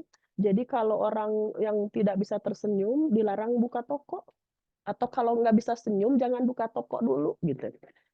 Itu tuh kalau nggak bisa senyum, nggak usah buka toko. Kalau belum bisa senyum, pokoknya mah jangan buka usaha gitu. Nah, itu kalimat-kalimat tuh ada begitu Bapak Ibu. Jadi itu ada di hospitality itu ini dipegang salah satunya gitu ya. Hospitality itu adalah keramah tamahan Bapak Ibu. Sikap keramah tamahan dalam artian merujuk pada hubungan antara tamu dan tuan rumah. Kemudian aktivitas keramahan menerima tamu dan pelayanan untuk para tamu dengan kebebasan dan kenyamanan. Jadi gerbangnya keramah tamahan itu kan senyum Bapak Ibu ya. Senyum itu adalah jarak terdekat antara dua manusia. Senyum itu adalah ibadah. Nah, di dalam hospitality itu keramah tamahan namanya payung besarnya. Di pariwisata itu ada di bawah payung besarnya hospitality itu gitu. Bahkan sekarang tidak hanya pariwisata kan, hospitality itu banyak sekali sekarang Bapak Ibu. Bank aja sekarang hospitality-nya juga diasah. Rumah sakit juga diajarin hospitality-nya bagaimana tersenyum, bagaimana menyapa gitu ya. Semuanya ada keramah tamahan. Jadi tidak hanya mutlak di pariwisata saja. Kalau di pariwisata, hospitality-nya payung besarnya, nah di implementasinya pemerintah tuh membuat ini aturan Sabta Pesona ini untuk diwujudkan dalam rangka menarik minat wisatawan berkunjung ke daerah atau wilayah tertentu negara Indonesia. Jadi aman, tertib, bersih, sejuk, indah, ramah kenangan. Jadi kalau Bapak Ibu yang biasanya di atau di industri di manufaktur ingatnya 5R, ringkas, rapih, rawat, rajin, resik ya. Kalau di pariwisata apalnya Sabta Pesona itu tuh apa rumusnya gitu ya. Aman, tertib, bersih, sejuk, indah, ramah dan kenangan. Nah, ini masih saya ambil dari Kemenpar Postel zaman dulu tahun 89, saya ambil Sabta Pesonanya. Jadi masih tetap dipakai. Saya mau cari-cari peraturan Sabta Pesona yang Kemenpar sekarang kok belum termaktub gitu, tapi ini masih berarti peraturan ini masih belum dicabut tapi gitu. Tapi boleh Bapak Ibu ada yang punya info terkini tentang Sabta Pesona, tapi kalau untuk di perjalanan saya perasaan ininya masih ambil yang Sabta Pesona ini masih dipakai gitu. Bahkan gerakan sadar wisata istilahnya ada dengan menggunakan Sabta Pesona. Ya, bersih, aman, pastinya Bapak Ibu aman usaha pariwisatanya. Berarti kalau ke akomodasi berarti aman lah ya, membuat wisatawan senang, tidak takut, tentram dan nyaman, terlindung dari kejahatan, dari penyakit, dari kecelakaan, dari gangguan masyarakat atau kelompok tertentu. Nah, ini yang D terganggu oleh pedagang asongan, sopir, kernet, pengamen loh Bapak Ibu. Jadi di Bandung juga terjadi keluhan tuh bis-bis pariwisata tuh pengamen sama parkir Bapak Ibu. Itu tuh jadi masalah. Bis lagi macet gitu, sengaja langsung diketok, langsung bisa dibuka, langsung masuk. Ternyata aturan bis pariwisata itu ya bisnya itu nggak boleh dikunci karena untuk keamanan kalau ada terjadi sesuatu. Jadi akhirnya bisa dibuka dari luar. Nah, saya juga baru tahu nih Bapak Ibu. Jadi si pengamen masuk. Nah, nanti berarti si tour leadernya tuh yang mulai harusnya tolong ke bawah gitu. Nah, itu juga rada ribet gitu. Bapak Ibu nanti ada contoh tentang aman, boleh silahkan nanti berbagi ya Bapak Ibu. Kemudian tertib, tertib kondisi lingkungannya, sikap disiplin dan kualitas layanannya, sehingga memberikan kenyamanan dan kepastian dalam berwisata. Lalu lintasnya tertib, tidak nampak orang yang berdesakan, berebutan, mendapatkan membeli sesuatu, bangunan dan lingkungannya ditata rapi, gitu ya. Kemudian pelayanannya baik, informasinya tepat, tidak menciptakan suasana berisik atau gaduh. Nah, itu juga diatur tentang waktu-waktu musik, live music sampai jam 10 malam misalnya, atau jam 11 malam. Saya punya pengalaman, saya handle hotel, padahal dengan masyarakat sekitar kan udah biasa ya dengan lingkungan Binmas dan Pak RT, Pak RW-nya kan udah dipegang gitu. Pas ada live musik, aduh sampai jam 10.30 aja udah teriak-teriak, padahal ada jauh gitu ya. Nah, itu juga ada masalah gitu. Apalagi kalau sampai jam 1 gitu. Ya, nanti coba Bapak Ibu juga ada contoh nggak cara bagaimana mengantisipasi atau menghandle-nya. Kemudian bersih, Bapak Bapak Ibu bersih, kondisi lingkungannya terpelihara, kebersihannya terbebas dari berbagai macam sampah. Lingkungan bersih, toiletnya terutama. Nah, untuk toilet juga di sini sampai ada kalau di pariwisata tuh kemarin pas Sandiaga Uno tuh tahun lalu ada Satgas Toilet. Nah, Satgas Toilet jadi membuat toilet-toilet yang standar di tempat-tempat umum sama di objek-objek wisata, ada yang dibiayai, didanai oleh anggaran APBN, ada yang swadaya gitu. Itu juga ada sampai ada sistemnya Bapak Ibu, ada aplikasinya untuk toilet itu berbayar dan apa ada juga. Ya jamban.id ada ya. Itu sampai ke toilet seperti itu. Bersih dari sampah, coret-coretan juga ini mengganggu Bapak Ibu. Jadi bersih itu tidak hanya selalu dari sampah, tapi juga dari coret-coretan yang di mural itu tuh suka ada coretan yang tidak puguh gitu ya. Makanan minuman pasti bersih dan sehat, penggunaan cutleries dan segala macamnya, tempat tidur, olahraga dan lain-lainnya, uniform petugasnya juga bersih, tidak mengeluarkan bau tidak sedap katanya gitu. Ya. Kemudian sejuk kondisi lingkungannya, suasana segar sehat gitu ya, turut serta aktif memelihara lingkungan. Kemudian kebersihannya pasti menanam tanaman, kemudian menghiasi ruang tempat tidur dengan penghias, penyejuk dan segala macamnya. Sejuk itu bisa jadi kan dari pandangan mata, visualisasi dari visualnya udah teduh, nanti dirasakan oleh feeling indranya, oh berarti nyaman gitu. Kadang kalau dari mata aja udah gersang, kepikiran tuh udah aja gitu, jadi sepaneng naik gitu. Nah, itu biasanya disiasati unsur psikologinya gitu. Kemudian yang kelima indah. Indah kondisi lingkungan yang mencerminkan keindahan, teratur, rapi, serasi, indah daya tariknya, menata tempat tinggalnya, layoutnya bagus gitu ya, tanamannya dan lain-lain, estetika lingkungannya, interior eksteriornya. Jadi tidak harus selalu luas, tidak selalu harus mahal, tapi kalau penataannya bagus tuh enak gitu ya, dinikmatinya gitu. Kemarin kita kan ingat definisi dari Ahma bahwa hotel itu untuk menikmati hiasan-hiasan ornamen yang ada di dalamnya gitu. Keenam ramah Bapak Ibu, ramah. Nah, ini hospitality kan sikap perilaku penuh akrab, peduli, komunikasi murah senyum, suka menyapa gitu.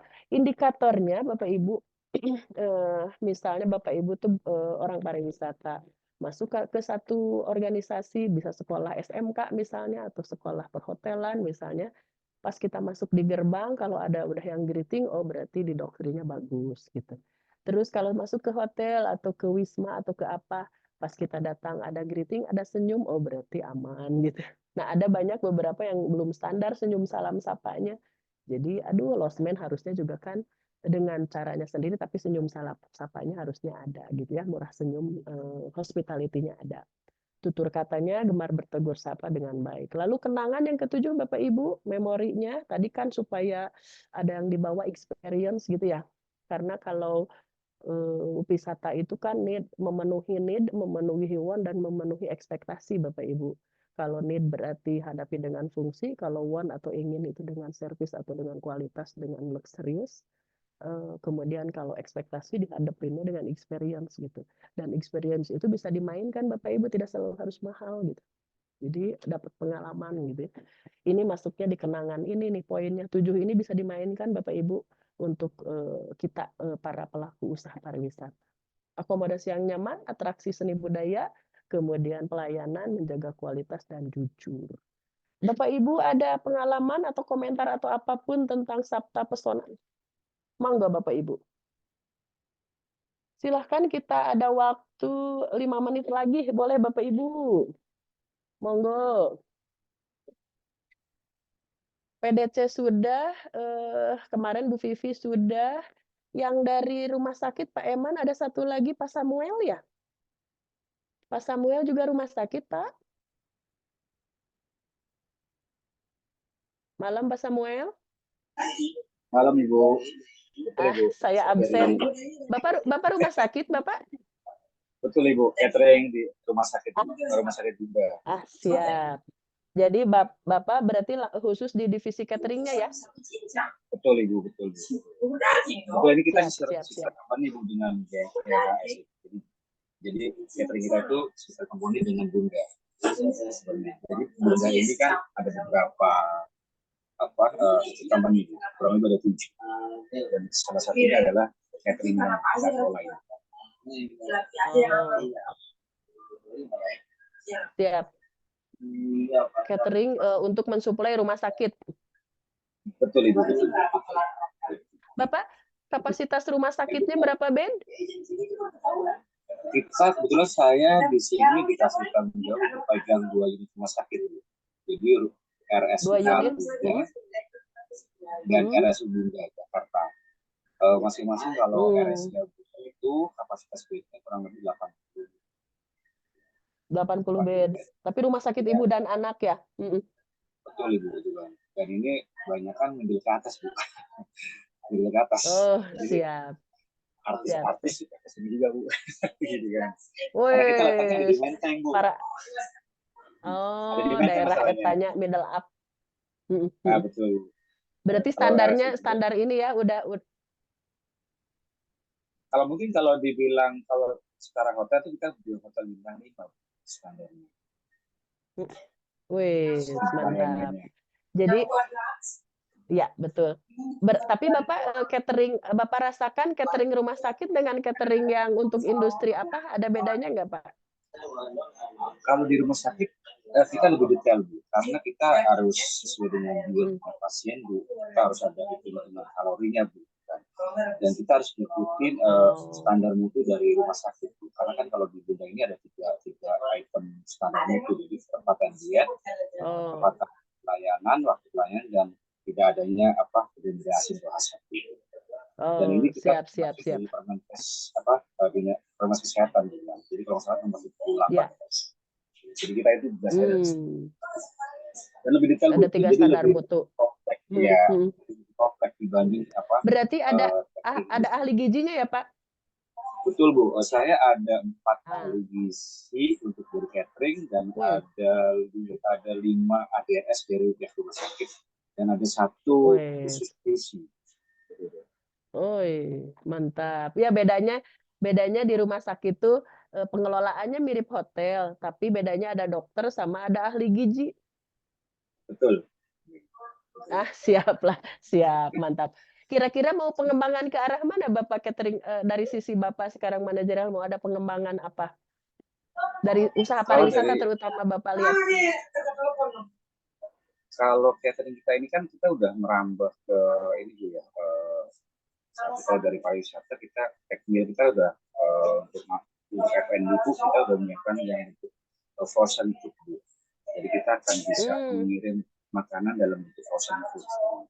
Kita hanya dan kita juga dari pihak Bunda pun kita udah ada hotel gitu. Jadi kita ada hotel namanya Jainma. Gitu. Jadi kita bekerja Hmm. sama dengan Bunda itu dari hotelnya, kita sudah makan ke sana, dari Ya, produk-produk ya. dan sebagainya. Kita juga punya retail masalahnya. Jadi saya di rumah sakit ini, saya juga bagian ada 3 kafe yang ada di dalam rumah sakit ini. Itu di under kita. Oh, di bawah Bapak. Iya. Jadi Siap, ada siap, catering siap. dan retail juga. Ada 3 kafe di dalam. Wih, mantap. Ke outlet aja ya, outletnya di handle Bapak ya. Siap. Betul, Ibu.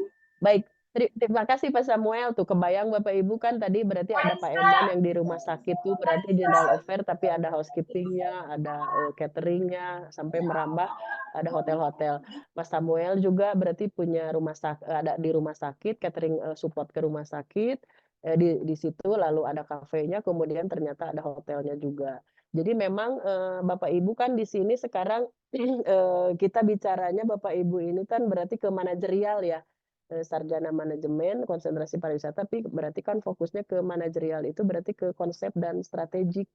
Nah, itu kan harus paham banget kerangkanya dulu, kerangkanya, sistematika metodologinya, berarti kan konsepnya mau ke arah mana. Jadi saya suka pancing-pancing kira-kira Bapak tuh mau ke arah mana. Jadi kan, oh kebayangnya ini nyambungnya ke sana. Jadi rata-rata berarti unsurnya pengusaha ini udah konglomerasi itu Bapak Ibu. Jadi udah ada rumah sakit, pasti ada hotelnya, kemudian ada laundry-nya, pasti ada farmasinya, ada segala ujungnya mah gitu ya. Siap. Dan pasti level-level rumah sakit juga ternyata tadi, oh artis-artis nih kliennya gitu ya. Nah ini juga pasti diterapkan hospitality-nya, keramahannya pasti ada, standarnya juga pasti ada. Jadi Bapak Ibu barangkali kemarin itu standar checklist hotel itu juga atau usaha akomodasi bisa diterapkan di usaha rumah sakit atau apapun yang memang bisa diambil diimplementasikan gitu, tidak selalu harus murni hotel banget gitu, tapi unsur-unsur standar yang terkaitnya. Tadi kan ada 5 indikator ya. Kalau dulu kan produk pengelolaan pelayanan kita ingatnya begitu. Ternyata di dalamnya dipecah jadi 5. Nah itu indikator yang ada di checklist di pertemuan kedua di Google Drive itu boleh Bapak Ibu tinggal dipandang-pandang kemudian apa ya yang kira-kira bisa saya atau Bapak Ibu implementasikan. Nah ini saya contoh apa ya ini nyamannya sampling tentang berkelanjutan, tentang indikator kebersihan. Ternyata di OTA juga kan indikator kebersihan, kenyamanan, servis, pelayanan itu juga ada. Jadi indikatornya untuk direview. Nah ini saya ambilkan ternyata maksudnya indikator di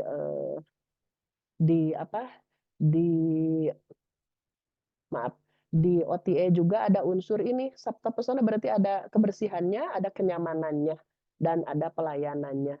Nah ini unsurnya 5 indikator yang ada di contoh di Traveloka begini, Bapak Ibu coba ingat di Sabta Pesona itu, coba mulai diimplementasikan indikatornya mau dipakai di situ, yang 7 itu atau mau digabung-gabungkan, dikelompokkan gitu silahkan saja.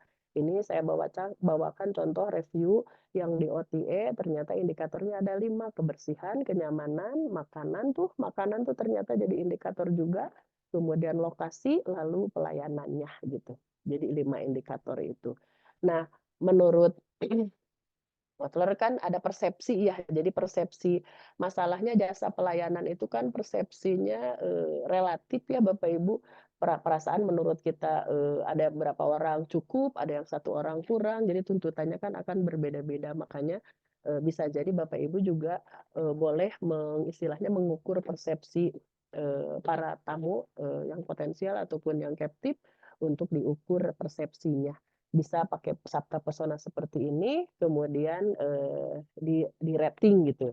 Kalau udah ada yang kemarin skornya pakai yang skor itu, boleh-boleh saja gitu ya. Bapak Ibu, saya mohon waktu sedikit untuk pengembangan akomodasi wisata ramah lingkungan. Ini tambahannya. Jadi akomodasi wisata ramah lingkungan adalah yang mempertimbangkan ekonomi sosial, semua ada, lingkungan di perencanaannya, prinsip keberlanjutannya ada, bertanggung jawab terhadap lingkungan, bertanggung jawab terhadap sosial, bertanggung jawab terhadap pengelolaan ekonomi secara berkelanjutan. Jadi prinsip berkelanjutan itu ya itu aja ya. Sebetulnya garis benang-benang merahnya lingkungan, ekonomi, sosial budaya, ekonomi, sosial budaya, lingkungan gitu. Itu secara mudahnya. Ternyata kriteria berkelanjutan ada di panduan Green Hotel Bapak Ibu di Kemenpar yang standar ASEAN ada 12 Bapak Ibu. Menerapkan kebijakan organisasi yang ramah lingkungan itu mulai dari kebijakan legalitasnya dan segala macamnya. Yang kedua mengelola tapak ramah lingkungan. Tapak ramah lingkungan itu ternyata Bapak Ibu tuh usahanya tuh harus memikirkan ini alokasi tanahnya untuk peruntukannya untuk apa. Tata ruang kota itu memang apakah untuk akomodasi, untuk apa, nah itu sampai dipikirkan. Lalu bahaya atau tidak mitigasi risikonya, kalau di resort atau apa di tebing dan di mana, itu maksudnya ke sana. Dan mengelola tapak ramah lingkungan juga adalah apakah tanah itu dekat dengan tanah adat atau bagaimana, menyalahi atau tidak gitu, sampai dipikirkan ke arah sananya. Lalu bahan baku dan produk ramah lingkungan, utamakan kandungan lokal atau hasil produk setempat. Efisiensi konservasi energi, airnya juga, limbah padat dan cair juga berkelanjutan dikelola, lalu menyimpan B3, pembuangan bahan beracun dan berbahaya, lalu manajemen polusi suara. Suara juga ternyata harus dimanajemen nih ya, polusi suara, jangan berisik gitu ya. Berarti contohnya bangunannya berarti harus pakai kedap suara misalnya. Koridornya pakai karpet supaya pas ada troli itu nggak berisik gitu. Ada orang yang lagi jalan berisik ke kamar. Ketebalan pintu berarti kan harus minimum sekian.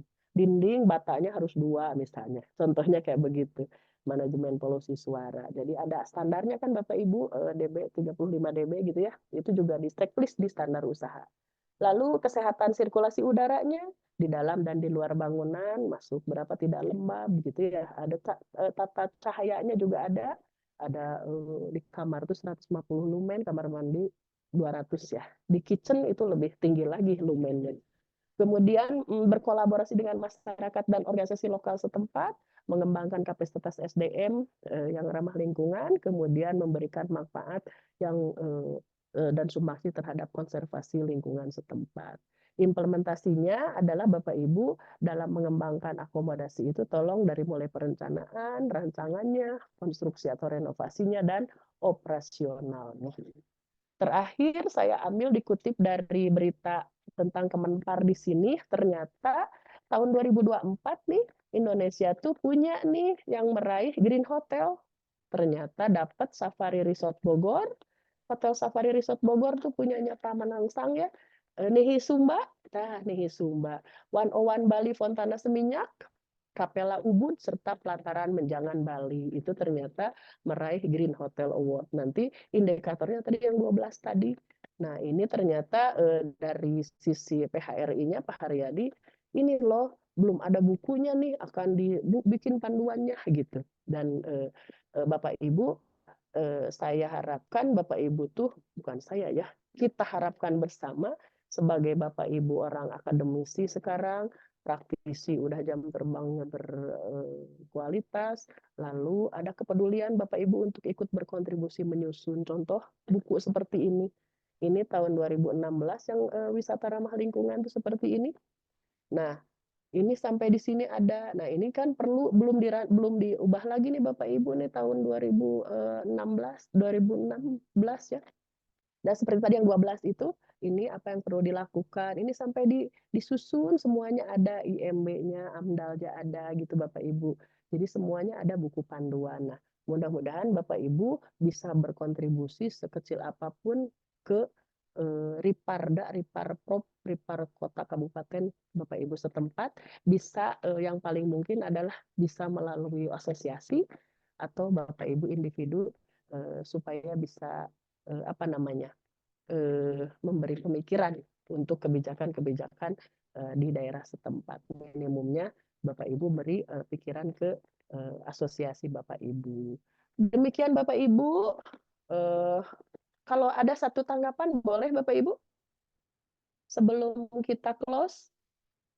Boleh Pak Yoyo? Belum ada suaranya. Perasaan saya belum kenal Pak Yoyo. Pak Yoyo, selamat malam. Ada Pak Yoyok Okvian. Hadir Pak Yoyok? Siap. Hari ini alhamdulillah hadir banyak. Setelah ini Bapak Ibu karena sudah 3 kali pertemuan berarti minggu depan itu adalah UTS. Nanti saya sampaikan kepada sekretariat Edupat untuk menyampaikan UTS kepada Bapak Ibu. Biasanya tertulis saja. Jadi kalau saya sih simple-simple nanti tinggal di ini aja. Sampai dicantumkan pikiran Bapak Ibu. Baik Bapak Ibu, terima kasih Pak Yoyoknya sedang kemana ya, suaranya tidak ada. Terima kasih sekali atas perhatian Bapak Ibu. Mohon maaf bila ada kata-kata saya yang rada-rada vulgar begitu ya maksud hatinya, tapi terima kasih tadi sharingnya udah banyak Pak Randi, Pak Samuel, kemudian Pak Andi dan Bapak Ibu yang lainnya. Terima kasih, kita tutup dengan hamdalah. Alhamdulillahirabbil alamin. Wassalamualaikum warahmatullahi wabarakatuh. Waalaikumsalam Waalaikumsalam warahmatullahi wabarakatuh. Makasih, Bu. Waalaikumsalam warahmatullahi Atur nuhun Ibu Gita. Makasih, Bu. wabarakatuh. Waalaikumsalam warahmatullahi wabarakatuh.